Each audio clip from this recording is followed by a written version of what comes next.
Happy Hippie is a YouTuber known for his love of the great outdoors, camping, exploring, and embracing the simple peace of nature.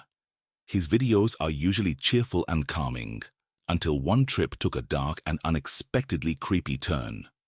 This time, he planned to spend the night inside a remote bothy, known as White Lagan, a rustic, free-to-use shelter hidden deep in the wilderness. For those unfamiliar, a bothy is an unlocked refuge meant to offer comfort to travelers. But sometimes these lonely places carry something else inside. I'm going to is called the White Lagan, I believe, and it's by Loch D. And I've got a bit of wood with me just in case there's no dry stuff there, so I can have a fire with ease.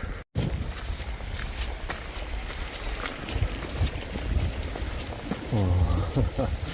I've said this before, there's beauty around every corner, and this is what I mean. You couldn't see that from down there, but then bam! After a long journey through the fog-covered hills, Happy Hippie finally reached the old cabin. He pushed the creaking door open, calling out to see if anyone else was inside before stepping into the dimly lit space. Oh, nice, bunk beds.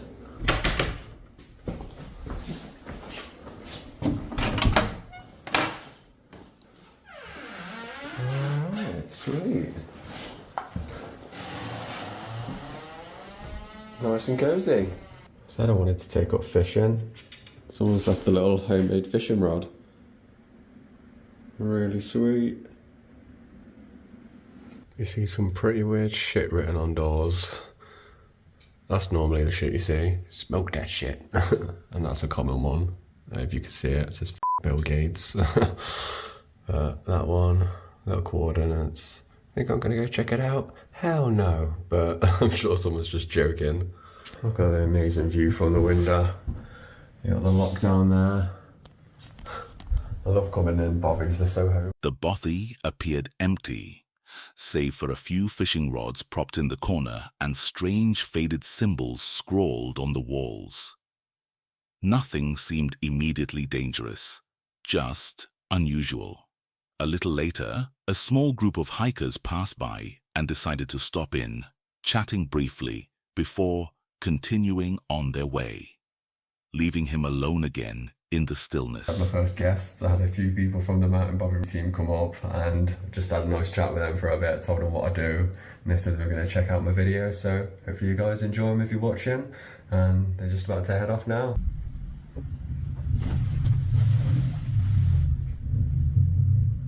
Getting a bit hungry, so I think I'll have a wee bit of haggis for lunch. As dusk began to settle, he unrolled his sleeping bag, prepared a quick meal, and lit a fire to chase away the cold. The crackling flames filled the space with warmth, but as the night thickened, that comfort slowly gave way to an eerie sense of being watched.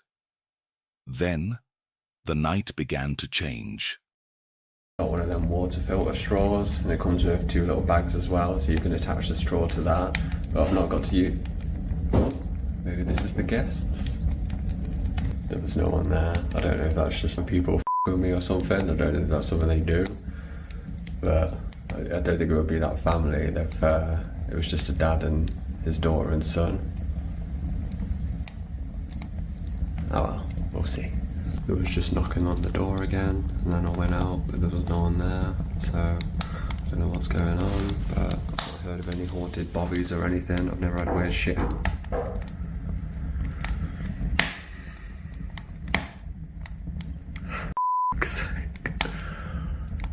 Just wanted a nice little bothy night. If you've watched all my videos before, you know I don't do shit like this.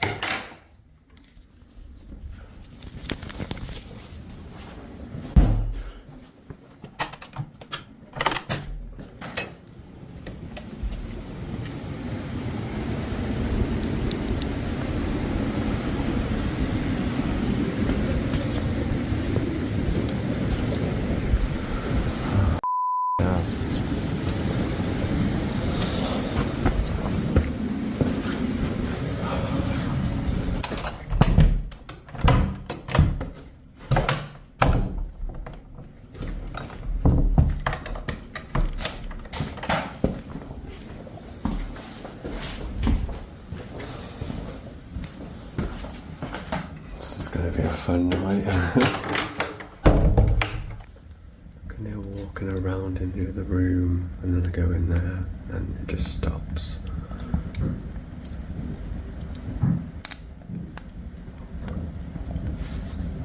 Maybe I just put my music on really loud and forget about it. Yeah, cameraman never dies, right? It started with knocking, soft at first, just a few taps on the door. When he stepped outside with his flashlight, there was no one there. Only endless darkness, stretching in every direction. Whether human or something supernatural, the mystery of it was deeply unsettling. The knocks came again and again through the night, echoing in the wind, but he chose to ignore them, turning up his music and trying to focus on why he came here in the first place. To relax, even as the haunted silence pressed closer around him. This footage originates from the YouTube channel Mighty Mouse, where Michael documents his passion for the great outdoors, sharing thrilling hikes, fitness journeys, and survival adventures meant to motivate others to stay active and healthy. For over 3 years, Michael has cultivated a loyal following who eagerly join him on his explorations. In this episode, he sets out on a camping trip deep within the woods, joined by his playful puppy, Belle. It's December 20th, 2024. Michael arrives eager to embrace the winter wilderness, completely unaware that these silent woods are about to become the stage for something deeply unsettling and paranormal. I don't think I'll really go that much in, but I'm hoping that there's water. If there's not water, we may have to go all the way down. But my pack is definitely pretty heavy right now. I think everything still pretty well on there. Yeah. But a lot of that is food and junk that I can dispose of in the fire while I'm out here.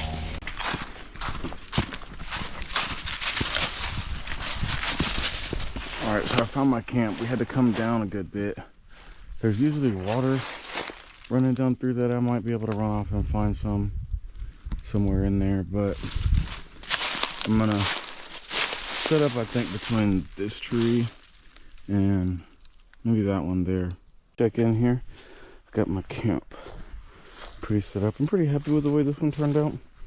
I really like this configuration of a tarp more than most. It just kind of gives the most room and room on all sides. At first, the forest feels peaceful, a blanket of calm beneath the whispering trees.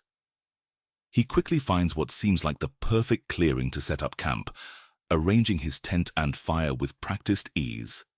Excited for a quiet evening under the stars with Belle by his side, Michael has no clue that his relaxing night is about to descend into one of the most terrifying experiences of his life. What begins as a wholesome camping vlog soon shifts into something that feels eerily haunted. Got the fire pit made, the cod in there, gotta lay some stuff out. Belle's eating. We need to try to drink the rest of this water and go get the rest, but she spilled some of her water, so she must not want it too bad.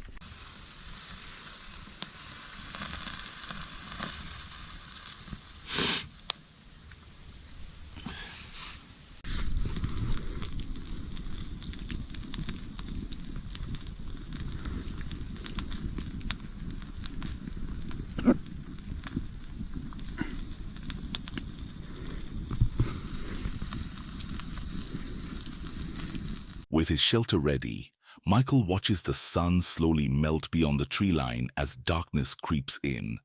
The night air grows heavy, and shadows stretch longer across the forest floor. Still, his excitement doesn't fade.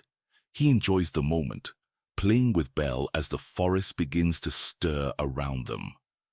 But as the wind shifts and distant sounds echo through the trees, an unnerving supernatural stillness sets in, reminding him just how alone he really is out there. She definitely seems a little tired and kind of scared, maybe. I don't know. Is your nail okay?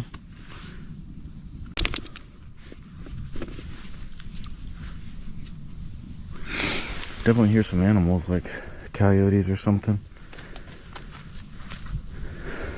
I'm not sure what that's about. I think she's definitely kind of like anxious or scared now that it's dark.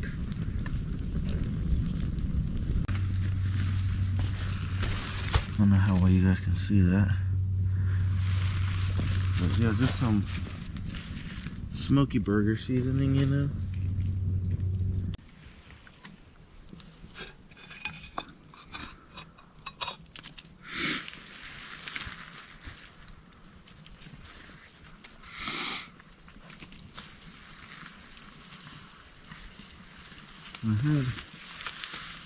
Got some buns. Where are those?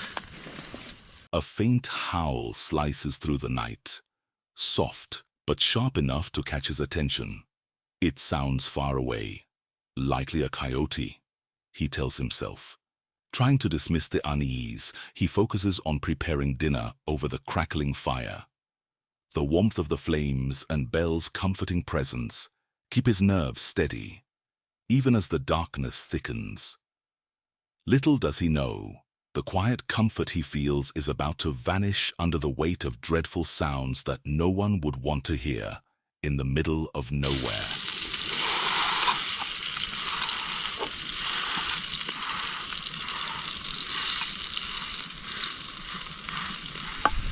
Don't want to step on the buns.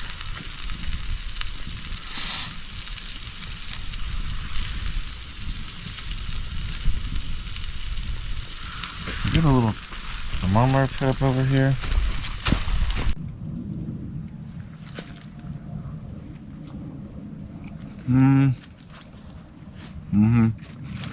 Beneath a glittering sky, Michael breathes in the serenity of nature, trying to enjoy the calm that surrounds him. But the howls persist, faint yet impossible to ignore. A chill runs through him as he imagines the wild predators, or perhaps something else, drawing closer. He keeps faith in the fire's glow, believing it will scare off anything lurking beyond.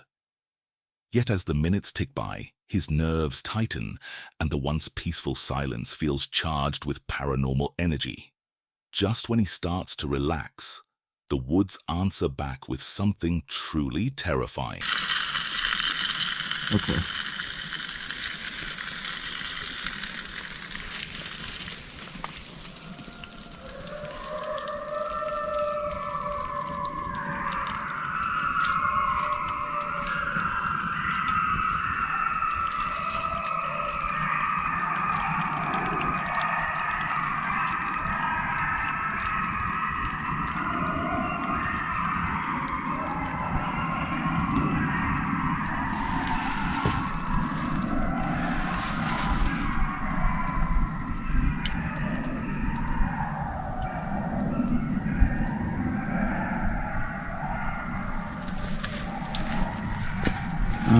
Well, I feel like it's safe to say they're pretty close. Suddenly, the night erupts with unearthly cries, howls and shrieks echoing from all directions. Michael realizes a pack of coyotes has surrounded his campsite, their voices filling the darkness with primal fury. Fear surges through him, but he forces himself to stay calm. He knows that running through a pitch-black forest could be far more dangerous than staying put. Clutching Belle close, he waits it out, praying the creatures will lose interest. But deep down, he feels something else out there. A presence beyond animal instinct. Something watching. Okay. So I'm just over here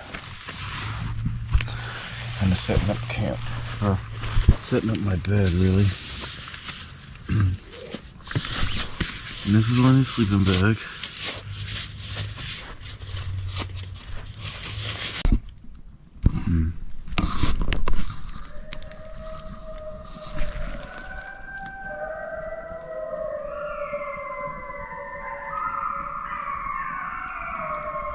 Oh no, bro.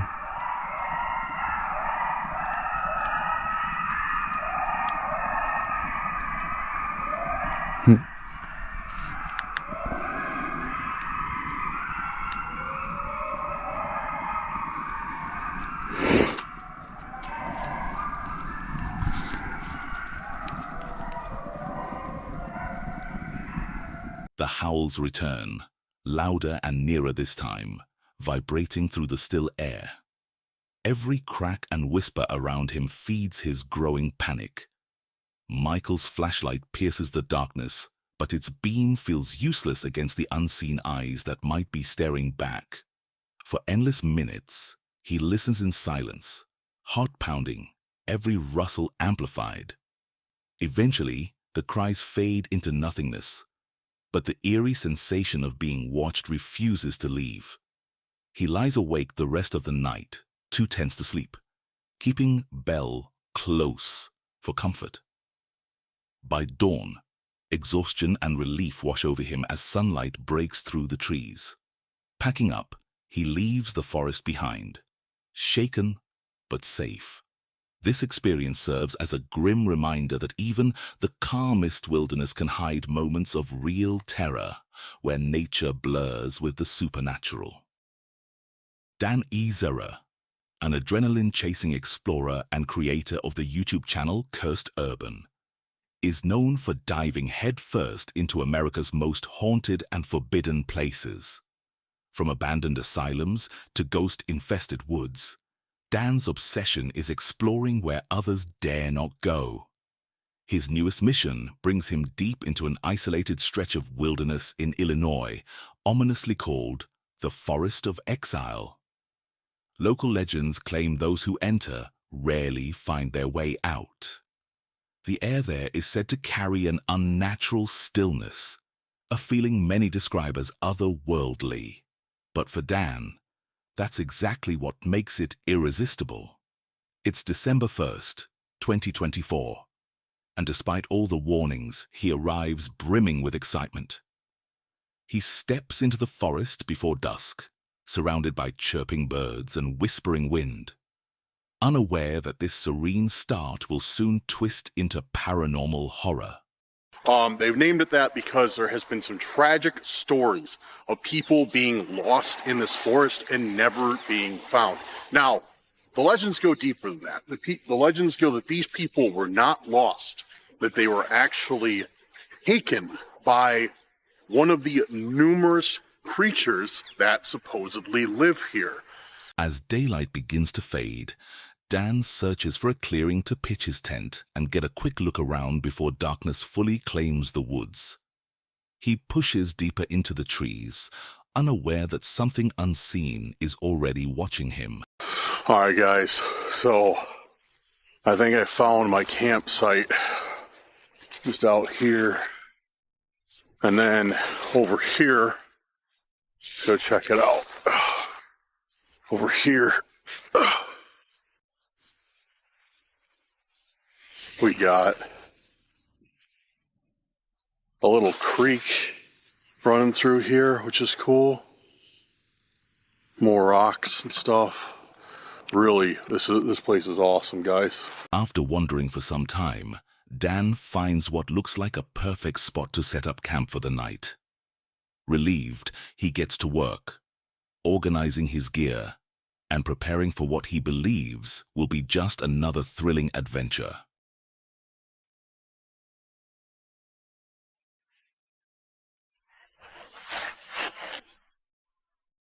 Camp is officially set up. Very, very easy. It took me, I don't know, it took me longer to walk from the car and bring the stuff here than it took me to actually set it up. So that was all my investments of my new pop-up tent, of my new fire pit are already paying off. With camp ready and the sun sinking below the horizon, Dan decides to explore the nearby area while a sliver of light still lingers. He doesn't know that with every step, the forest grows heavier, as if the haunting presence within is slowly waking. Man, I don't know what it is, but I have not been this creeped out. You can just hear the trees creaking. It's just quiet, man. It's just, I can hear some traffic. You might be able to hear that. Let me see if you can. Once darkness swallows the woods, an uneasy feeling begins to creep over him. The once comforting sounds of nature fade into eerie silence.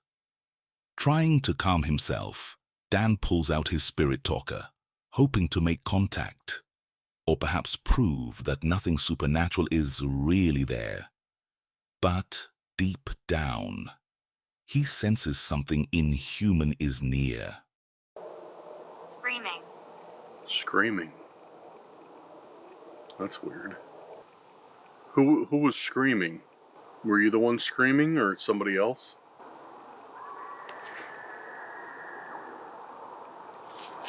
Yo, holy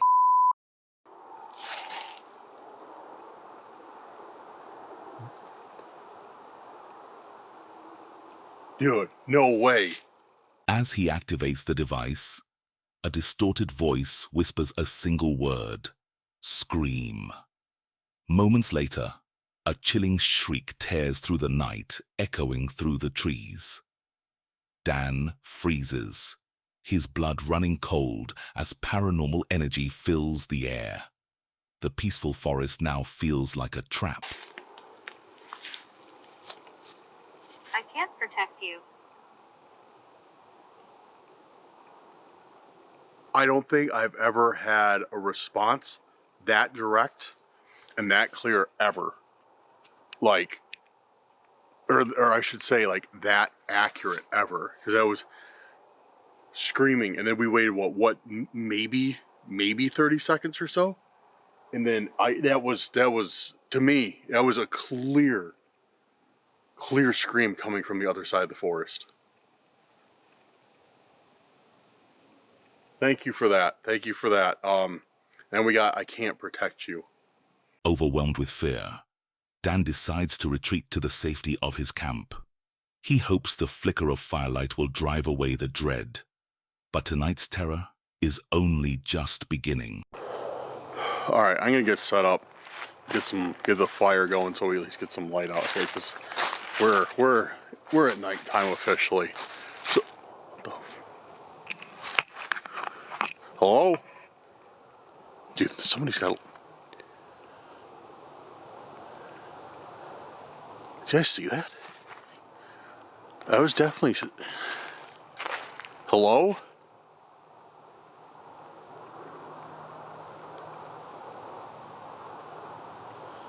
That looked like a light. Like a cell phone light or something. I can't tell though, it was really small. So I don't know if maybe it's something like through the trees.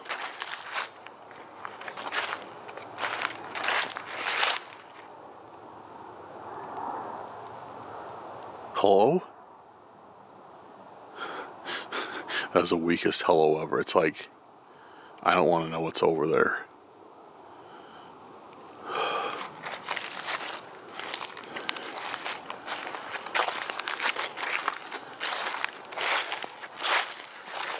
I don't see anybody though. I don't hear anybody.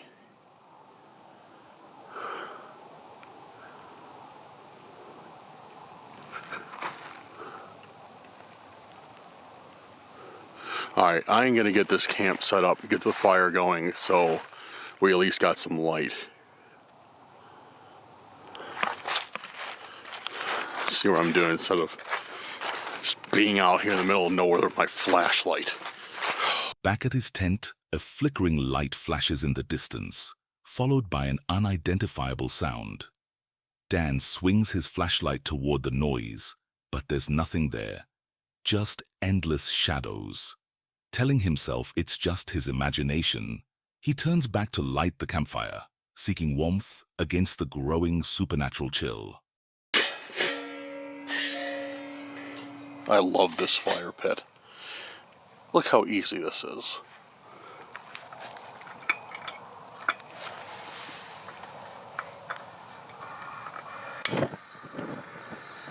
Done. Done. We have fire, we have light. So simple. I should have done this like when I started camping, because yeah, this is literally the best thing ever. With the flames dancing, Dan once again picks up his spirit talker, determined to uncover whatever haunted presence might linger in this cursed forest. I was spoiled though because I was staying at Knocking.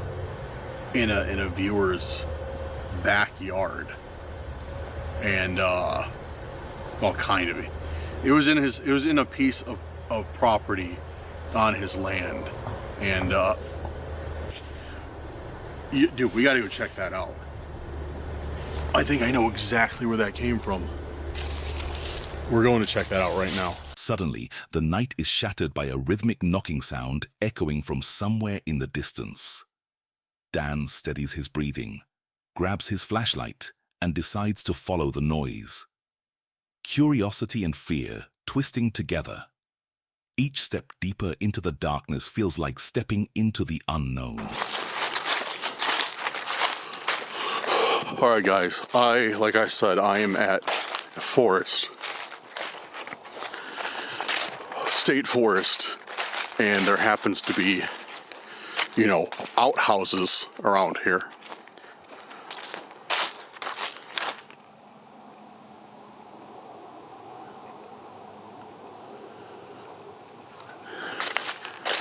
And that's where I heard that knocking from. It's right over here.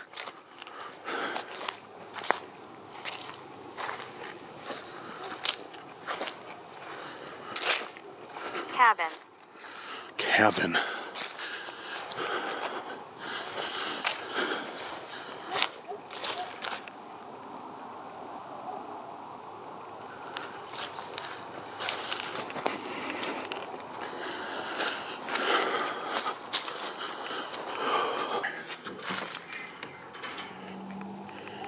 Nothing in here.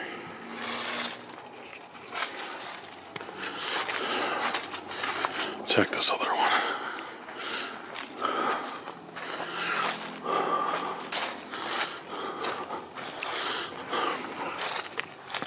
Yeah, this is like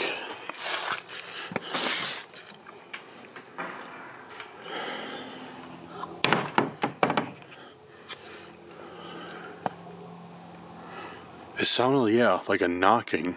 The knocking leads him toward two decaying houses, barely visible through the dense fog. He approaches cautiously, peering through the broken windows. Inside, there's only emptiness. No movement, no life. Just the suffocating quiet of a haunted ruin. Jordan. Holy sh... Dude. Just as he turns to leave, another blood-curdling scream echoes through the forest, this time even closer. Panic surges through him. Dan bolts back to his camp, his mind racing, wondering if he stumbled upon something demonic. Guys, I'm gonna be real with you right now. I am freaking out. I've never stayed in a place with this much activity. This is crazy, dude. Like,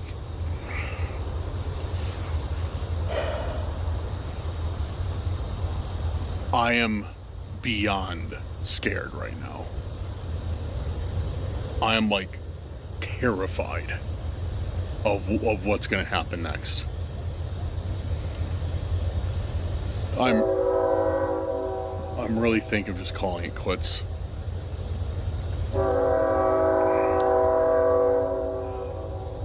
At least we got the train.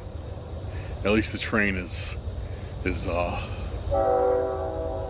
giving us some much needed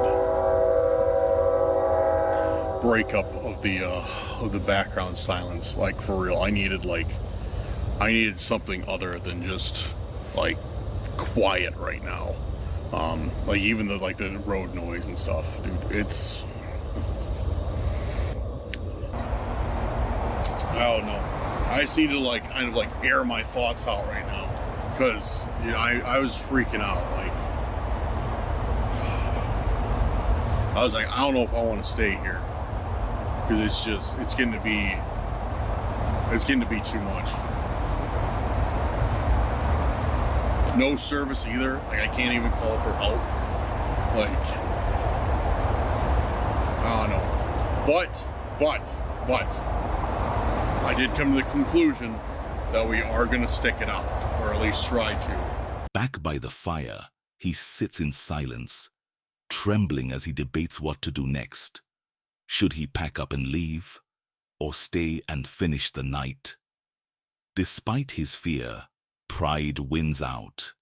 He decides to stay, refusing to let the terror chase him away. At least, not yet.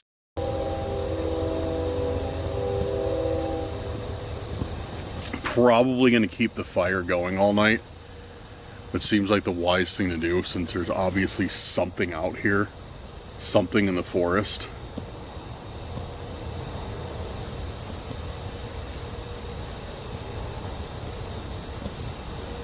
So it seemed to be my safest bet to keep the fire burning all night. Which isn't hard to do. You just don't shut it off. I had to get up and stoke the fire, which honestly, let's be honest, I don't know if I'm going to get any sleep tonight or not.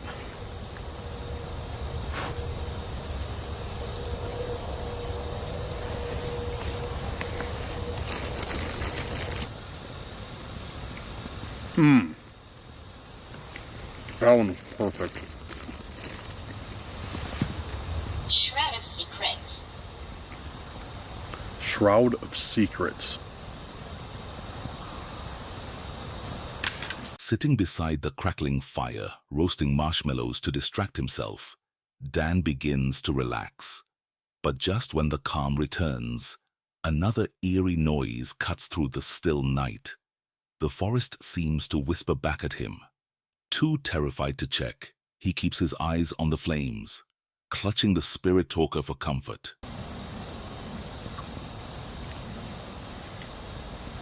Are you still here? Was that you that I just heard out there in the forest? Breaking sticks? Was that you out there? We haven't gotten anything since Snarls. Summoning the Raven Man. Summoning the Raven Man? What the? It's a Raven Man. Honor. Mothman? Could that be what it means, Mothman?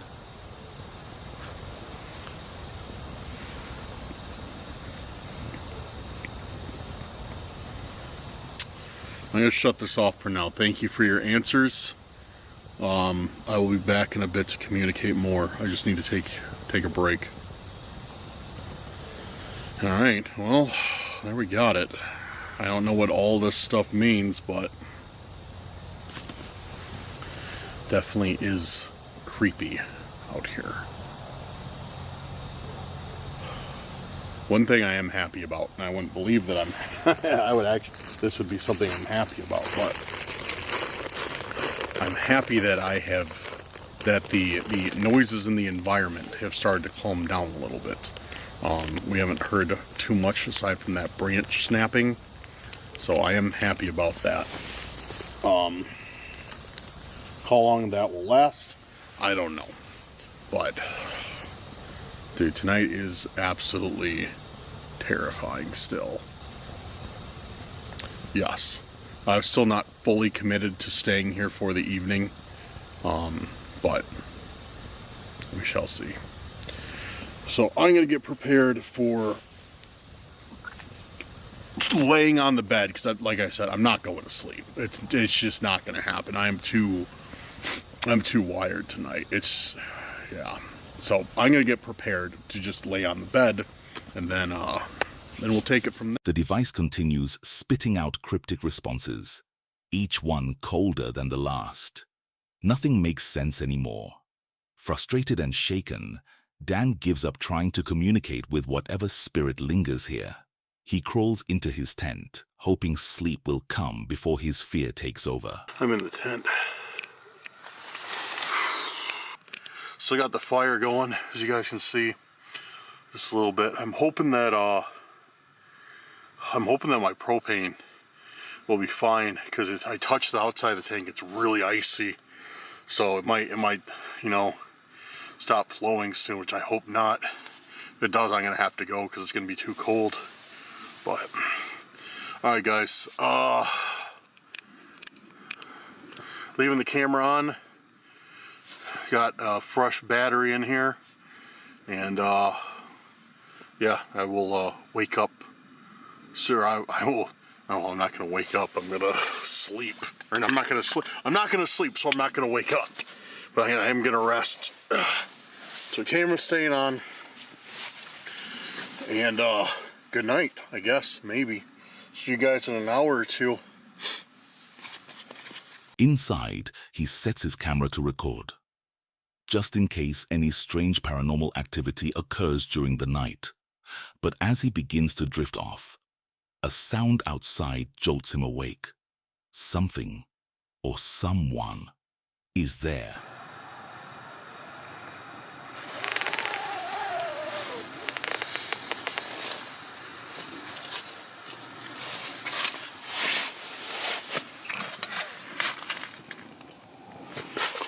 Yo, what the? Where's my light? Dude, hello?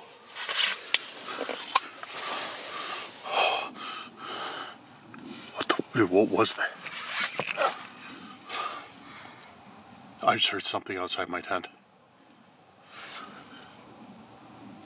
I heard like nails on top of the tent, and then I heard something walk, and then my fire shut off. Which is what I was afraid of. That propane getting too cold and shutting off on me. I think that's what happened. A faint scratching begins against the tent's surface, followed by slow, deliberate footsteps in the leaves. The fire outside flickers, then dies, leaving only pitch-black darkness. Heart racing, Dan calls out, no answer. In a burst of panic, he grabs his flashlight and bursts outside, determined to confront whatever entity is stalking him.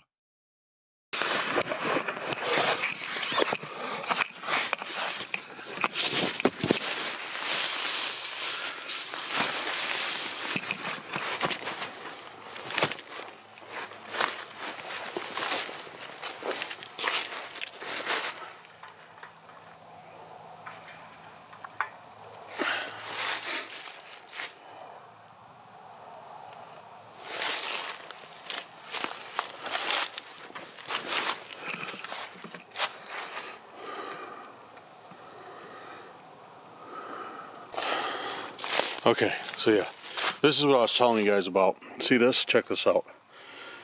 See the tank? How it's all crystallized from ice? So I think the tank just got too cold being out here. That's why it's not working. I don't know. I don't know that much about propane. Just speculating. But that doesn't explain what touched the top of my tent. I mean, it could be one of these sticks or something, I guess. Wait a second. Open, close. Dude. Somebody messed with my tank. I did hear somebody. Yeah, I thought I heard footsteps too. Somebody messed with my tank. That was just off. No, what? You gotta be kidding me. The night has turned unnaturally still. Dan scans the area. Nothing. No movement, no animals, not even the wind. Then he notices something chilling. His gas tank has been turned off. Whether it was a human intruder or a malevolent spirit, he can't tell. But the message is clear. He's not welcome here. Yeah, that was just off. So somebody came up here, walked behind my tent, and shut my propane off. So I'm not alone out here.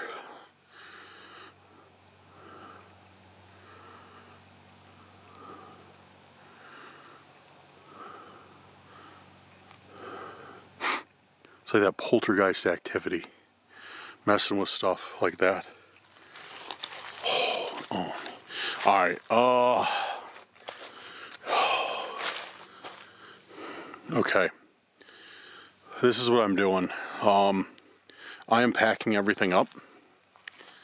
I'm packing everything up, turning the fire back on, packing everything up. That's it for Dan. The fear finally outweighs his curiosity. He packs up quickly, unwilling to spend another second in that cursed forest. As he drives away before sunrise, he can't shake the feeling that he's being watched, even miles from the woods. The Forest of Exile lives up to its name, leaving Dan with a memory he'll never forget. A chilling reminder that some places aren't just haunted, they're alive,